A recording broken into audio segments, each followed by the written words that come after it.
एकीकडे संसाराची नवी स्वप्ने डोळ्यांत साठवून आयुष्याची नवी सुरुवात झाली होती, तर दुसरीकडे नियतीने अत्यंत क्रूरपणे स्वप्नांचा चक्काचूर केला।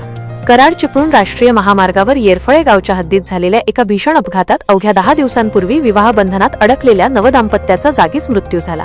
या हृदयद्रावक घटनेमुळे संपूर्ण पाटण तालुक्यावर शोककळा पसरली आहे।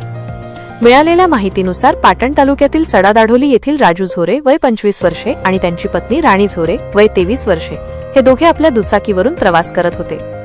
येरफळे गावच्या हद्दीत एका ट्रकला ओव्हरटेक करण्याच्या नादात समोरून येणाऱ्या भरधाव पिकअप गाडीने त्यांच्या दुचाकीला जोरदार धडक दिली।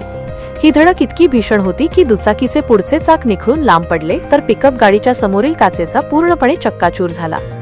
राजू आणि राणी यांचा विवाह अवघ्या 10 दिवसांपूर्वी झाला होता। नवऱ्या मुलीच्या हातावरची मेहंदीही उतरली नव्हती, तोच काळाने या जोडीवर झडप घातली। एका क्षणात हसते खेळते कुटुंब उद्ध्वस्त झाले। अपघाताची बातमी समजताच सडादाढोली गावावर दुखाचा डोंगर कोसळला आहे। ज्या घरातून 10 दिवसांपूर्वी सनई चौघड्यांच्या सुरात वरात निघाली होती, तिथेच आज या पती पत्नीचे पार्थिव पाहून उपस्थितांना अश्रू अनावर झाले। हा अपघात ओव्हरटेकिंगच्या नादात झाल्याचे प्राथमिक दर्शनी समोर येत आहे। महामार्गावर वाहनांचा वाढता वेग आणि नियम धाब्यावर बसवून केली जाणारी ओव्हरटेकिंग निष्पाप जीवांच्या जीवावर बेतत आहे। या प्रकरणी पोलिसांनी पिकअप चालकावर गुन्हा दाखल केला असून पुढील तपास सुरू आहे। कराड चिपळूण मार्गावर सातत्याने होणाऱ्या अपघातांमुळे प्रवाशांमध्ये भीतीचे वातावरण आहे।